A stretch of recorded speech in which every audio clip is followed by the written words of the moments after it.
Michezo ya kombe la dunia mara ya kwanza kabisa ilifanyika mwaka 1930 na mshindi wa kwanza alikuwa ni timu ya taifa ya Uruguay, ambapo katika mchezo huo waliibuka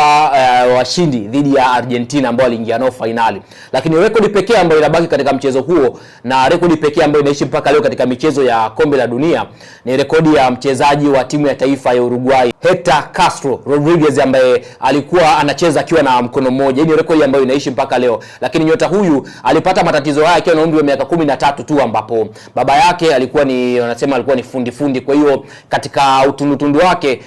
Hector Rodriguez alikatwa mkono mmoja na msumeno wa umeme, na lakini tukio hili alikuweza kusababisha labda ndoto zake za kucheza mpira zife, na badala yake aliamini kwenye kile anachokifanya na akaamini iko siku mpira utamtoa, na aliamini mpira utamfanya awe shujaa wa dunia, kitu ambacho baadaye kilikuja kuwa kweli.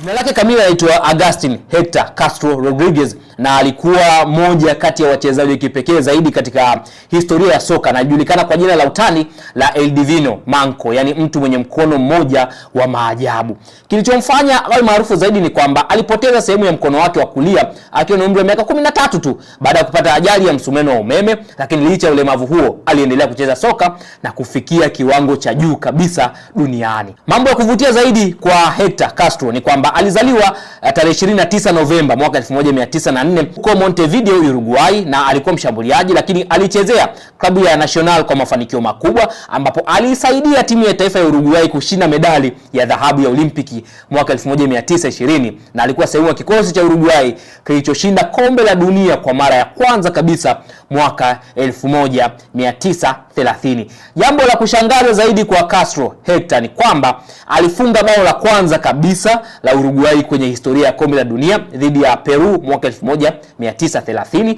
lakini pia alifunga bao la mwisho la fainali ya kombe la dunia mwaka 1930 dhidi ya Argentina dakika ya 89, huku Uruguay ikishinda mchezo huo wa fainali kwa mabao 4-2. Kwa hiyo mtu mwenye mkono mmoja ndiye alifunga bao la kwanza la Uruguay na pia bao la mwisho la kombe la dunia kwa mara ya kwanza kabisa katika historia hiyo. Alistaafu mpira na kuendelea kuitumikia Nacional na hata kuwa kocha wa Uruguay, na aliongoza Nacional kutoa mataji 5 ya ligi ya Uruguay kabla ya kufariki mwaka 1960 akiwa na umri wa miaka 55 tu. Lakini hii inakuwa historia ya kuvutia kwa sababu ina mambo mawili. Cha kwanza ni mchezaji ambaye alikuwa na mkono mmoja akaweka historia kufunga bao la kwanza dhidi ya Peru, lakini baadaye pia katika mchezo wa finali alifunga bao la mwisho dhidi ya Argentina. Lakini tukio la pili ni kwamba anatuaminisha hata iweje, hakikisha unafikia ndoto zako, kwa sababu hata ikitokea na changamoto yoyote inawezekana, basi ni njia ya kufikia mafanikio, na Mwenyezi Mungu amekuandikia kufanikiwa kwa staili yoyote ile. Kwa hiyo hakukata tamaa mpaka baadaye anakuja kuwa shujaa, na huyu ndiye Hector